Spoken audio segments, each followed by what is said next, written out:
नमस्कार, मी निकिता. ए to Z मराठीमध्ये आपलं सगळ्यांचं खूप खूप स्वागत आहे. बिग बॉसच्या घरात आपल्याला वेगवेगळी मंडळी एकत्र येताना दिसलेली आहे. पण या वेगळ्या मंडळींमध्ये स्वतःचं एक वेगळं अस्तित्व निर्माण करणारा करण आपल्यासोबत आज आहे आणि नुकतंच तो घराबाहेर आला आहे. काय सांगशील करण, कसा आहेस? खूप छान आहे. सगळ्या गोष्टी बघून विचित्र वाटतायत. फोन पासून माईक पर्यंत सगळंच विचित्र वाटतंय. सवय गेली इकडच्या माईकची. सो खूप छान वाटतंय. बिंग अ कंटेंट क्रिएटर, आपल्या हातात ना सतत फोन असतो आणि आपल्याला सवय झालेली असते की सोशल मीडियाचे अपडेट्स बघण्याची. सो हे तुझ्यासाठी किती वेगळं होतं, कारण खूप ड्रास्टिक चेंज असतो जेव्हा आपल्याकडे फोन नसतो आणि सगळ्याच गोष्टी बदलतात. सो ते तुझ्यासाठी कसं होतं? फोनसाठी मला खरंच असं वाटलं नव्हतं की मी फोन पासून लांब राहू शकतो. पण बिग बॉसच्या घरात वेळच नाही भेटत काय दुसरा विचार करायला. नेहमी काय ना काहीतरी प्लॅनिंग, प्लॉटिंग, स्ट्रॅटेजी चालू असते. नवीन नाती बनवा, नवीन मुद्दे शोधा, मुद्दे बघत राहावा की हा काय फालतू मुद्दा आहे. सो या गोष्टींमध्ये एवढं बिझी होऊन जातो की फोनची कधी वेळ पडलीच नाही. जेव्हापासून 2015 पासून मी कॉन्टेंट बनवतो तेव्हापासून फोनची एवढी सवय आहे मला, आणि अचानक ती एक महिन्यामध्ये सुटली हे मला खूप शॉकिंग होतं. आणि आता जेव्हा मी फोन पकडतोय तर फक्त आणि फक्त कामासाठी वापरतोय आणि परत बाहेर पडतोय. सो हे मला असं वाटतं की बिग बॉसने जर मला काय चांगली गोष्ट दिली तर ही चांगली गोष्ट दिली की मी फोन पासून लांब गेलोय. जे मला पाहिजे होतं, कारण खूप ते डिटॉक्सिफाय करायची गरज होती. कारण रोज रील्स बघ, रोज मेसेज कर, हे कर, कंटाळा आलेला. सो आता त्यापासून लांब गेलो हे बरं आहे आणि असंच कंटिन्यू राहिलं पाहिजे. I hope so. जेव्हा तुझं ठरलं की मला बिग बॉसच्या घरात जायचंय, कॉल आला वगैरे, तेव्हा तू पहिला कोणाला सांगितलंस? मला असं वाटतं माझा मित्र आहे ओमकार गोसावी, जो माझ्यावर नेहमी असतो, जो मला मॅनेज पण करतो. त्याला मी सांगितलेलं आणि त्याने पण मला सांगितलं, भाई कर ना एकदा, बघ तरी काय असतं हे सगळं. आणि मी बोललो ऑफकोर्स, जर हा बोलतोय आणि हा मला एवढ्या वर्षांपासून जर ओळखतोय तर मग करून टाकू आणि बघू तरी काय होतं. म्हणजे लोक एवढे शिव्या देतात, मी पण शिव्या देतो, पण एकदा आज जाऊन बघू तरी काय वेगळं करतात. चॅलेंज मला खूप आवडलं. ओंकार खऱ्या अर्थाने मित्र आहे करणचा, त्याचा आताच फोन येऊन गेलाय. जस्ट याला म्हणतात खरी मैत्री. ट्रू. आणि ऑरेंज ज्यूस गँगची काय रिएक्शन होती एकंदरीत, की जेव्हा कळलं त्यांना की मला बाहेर पडल्यानंतर ऑरेंज ज्यूस गँगचा टेन्शन होता, बिकॉज त्यांचं असं होतं की अरे यार काय फालतूगिरी यार, हा तर हा ना यार, जरा खेळू नये. पण जेव्हा त्यांना मी सांगितलं, त्यांना समजवलं की अरे तुम्ही जे बघता ते बिग बॉस वेगळे आणि आतलं बिग बॉस वेगळं असतं, आणि मग त्यांना पटवून आलं की ओ असं असतं. सो आता माझा तोच विचार आहे की आता खरा बिग बॉस लोकांना बाहेरून दाखवायचा, बिकॉज बिग बॉसची माझी आतली जर्नी संपली आहे, पण बाहेरून माझी जर्नी बाकी आहे. आणि बिग बॉसचा गेम आता मी कसा दाखवतो हे मला तुम्हाला दाखवायचं आहे माझ्या युट्यूब चॅनलवर.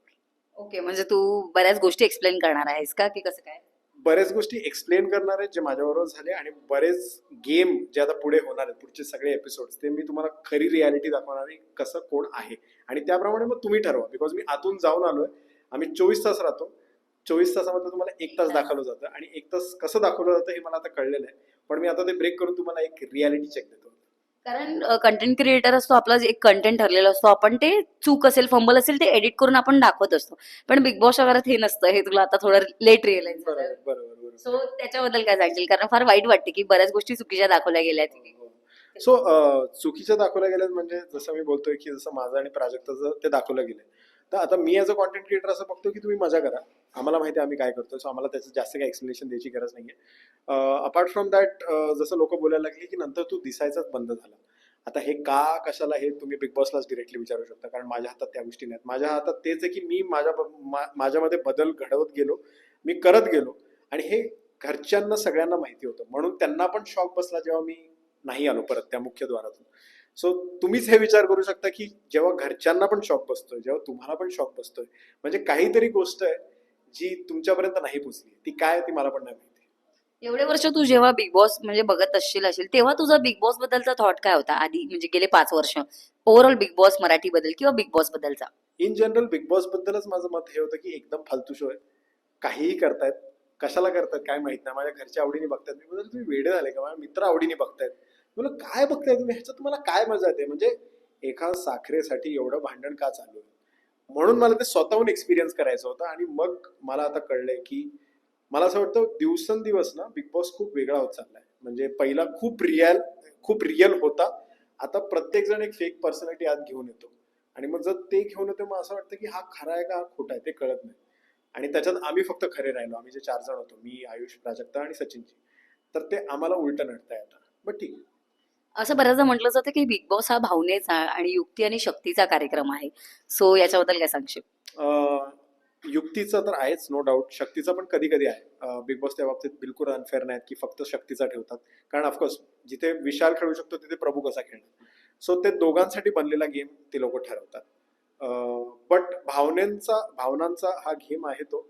बट मग मला असं होतं की माझे भावना का नाही पोहोचले तुमच्यापर्यंत. जे मी बोललोय, जे मला माहिती आहे, जे प्राजक्ताला माहिती आहे, जे पूर्ण कंटेस्टंटला माहिती आहे, की जिथे मला जर विशाल ऍज अ कॉम्पिटिटर समजतो, जो एक्सपिरियन्स प्लेअर आहे, ऑलरेडी एक्सपिरियन्स करून आला बिग बॉस, जर तो मला कॉम्पिटिटर समजतोय, जर मला आरबी कॉम्पिटिटर समजतोय, मग लोकांपर्यंत काहीतरी गेलं नाहीये. आणि ते का नाही गेलंय मग ते तुम्ही विचारू शकता त्यांनाच. कारण करणची एक इमेज आहे त्याच्या फॅन फॉलोईंग मध्ये, ती फार वेगळी आहे, पण बिग बॉसच्या मार्फत पोहोचलेली इमेज वेगळी आहे. सो याच्याबद्दल कुठेतरी खंत आहे का करणच्या मनात, की मी असं नाही वागलो आणि हे असं दाखवलं गेलंय, आणि ते नॅशनल टेलिव्हिजनवर, दॅट टू. सो त्याच्याबद्दल काय सांगशील?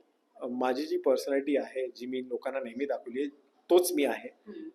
पण मला तेच कळलं की जो मी आहे तोच मी जर बिग बॉसवर दाखवलं तर ते पटत नाही त्यांना.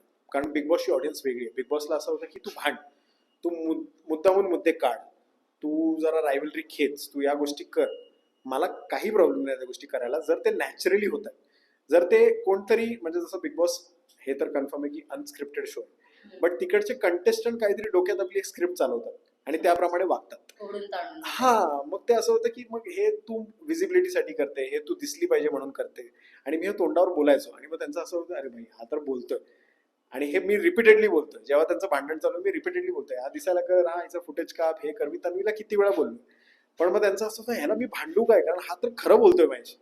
सो त्यांना ते कुठेतरी असं व्हायचं की नाही ह्याच्याशी नको, मग दुसरीकडे जाऊ आपण. सो तेच व्हायचं नाही. तुला माहितीये, तू बिग बॉसच्या घरात गेल्यानंतर आठवड्यापर्यंत एक मीम व्हायरल झालेला, अनुश्रीची एंट्री आहे आणि त्याच्यानंतर दीपाली सय्यद बोलतात की अरे अनुश्री माने या या, आणि तू बोलतो मॅम तुम्ही मला ओळखता, आणि त्यात लिहिलंय मी बोललो की अरे ते समोर तुझ्या लिहिलंय ते, आणि सगळे फुटले तिकडे. सो अशा तुझ्या बऱ्याच गोष्टी अशा व्हायरल झालेल्या, आम्हाला सुद्धा बघायला फार मजा आलेली. ठीक आहे, आता आपण एक सेगमेंट खेळूया. बिग बॉस, मी वेगवेगळ्या पदार्थांची नावं सांगेन, तू कंटेस्टंट डिस्क्राईब कर. ओके. घरात सगळ्यात जास्त तिखट मिरची कोण होती?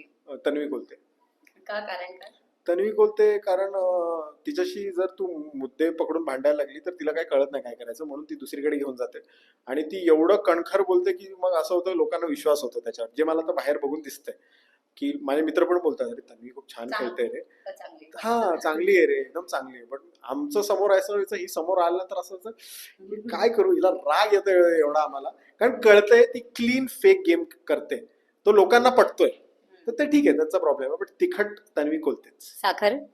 साखर प्राजक्ता आणि मी. नाही, फक्त प्राजक्ता ऍक्च्युली, मी नाहीच. कारण मी कुठे कुठे जिथे वाकडा जाते तिथे जातो. प्राजक्ता पण जाते, बट शेवटी ती भांडताना पण, जे आम्ही आता पण सागर वहिनी, कारंडे वहिनी आणि सोनावणे वहिनी केलं, त्याच्यात पण आम्ही बोललो की जेव्हा ती भांडते ती असं वाटतं ती पूजा करते, आणि समोरचा माणूस फक्त भांडण संपायची वाट बघत असतो की तो हात पुढे करेल आणि प्रसाद भेटेल त्याला. सो ती एकदम खरंच गोड आहे. तेल, आगे तेल होतं तसं ते. तेल राखी.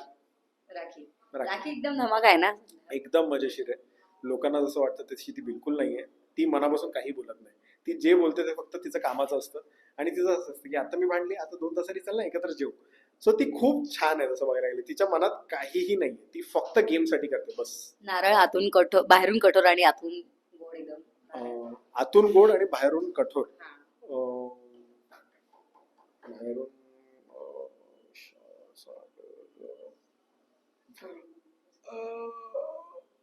विशाल मी बोलेल. हो. मीठ कोण आहे? प्रत्येक गोष्टीत चव आणणारा किंवा चांगलं सगळ्यांना हे करणारा, चांगलं काय करणार? म्हणजे सगळ्यांना सामावून घेणारा, असं मीठ कोण आहे सगळ्यांना? सचिनजी पहिले आणि नंतर मी. आणि पाणी कोण आहे? सगळ्या गोष्टींमध्ये समरस होणारा. सगळ्या गोष्टींमध्ये समरस होणारा सचिनजी. की चांगलं, ते चांगल्या मनाचे आहेत म्हणून ते सगळीकडे चांगलंच राहू असे करायचे म्हणून. सध्या टॉप 5 मध्ये तू कोणाला बघतोयस? प्राजक्ता, विशाल, सचिनजी, सागर आणि तन्वी. सध्या या हफ्त्यात जर विचारलं तर पुढच्या हफ्त्यात चेंज होऊ शकतो. करणचे फॉलोअर्स खूप होते, पण कुठेतरी सपोर्ट कमी पडला की बिग बॉस ऑडियन्स वेगळा आहे, असं जसं तुझं म्हणणं आहे. सो काय वाटतं तुला? सपोर्ट बिलकुलच कमी नाही पडला, कारण सपोर्ट मला दिसतोय. फक्त जसं मी बोललो की तो ऑडियन्स वेगळा आहे आणि त्या ऑडियन्सला काहीतरी वेगळे एक्सपेक्टेशन्स होते. आता त्या एक्सपेक्टेशन्स मध्ये जर मला कोणाच्या एक्सपेक्टेशन्स मध्ये फिट व्हायचंय तर मी चुकीचा करतो. कारण जर तुम्हाला एक अशी माझी पर्सनॅलिटी दाखवायची जी फेक आहे, आणि जर ती तुम्हाला आवडणार आहे, तर मला असं वाटतं मग रियालिटी शो का बनवला आहे, रिअल नाही राहत याच्यात. सो ठीक आहे, मला त्याचा काही प्रॉब्लेम नाही.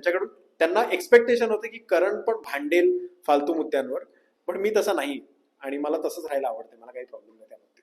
चालेल. आता तुझ्या चाहत्यांना काय सांगशील? बस thank you so much for all the support जे तुम्ही केलं. तुमचे एक्सपेक्टेशन्स होते माझ्याकडून बट ते मी पूर्ण नाही करू शकलो. पण मला त्याचा बिलकुलच खंत नाहीये. मला आवडलं मी जे खेळलो ते. मला बिलकुल रिग्रेट्स नाहीत. मी एन्जॉय केलं. आय होप तुम्ही पण एन्जॉय केलं असेल आणि नसेल केलं तर परत अजून एक बिग बॉस करू आपण आणि मग त्यावेळी तुम्हाला एन्जॉयमेंट दाखवतो. Thank you so much and all the best for your future. Thank you.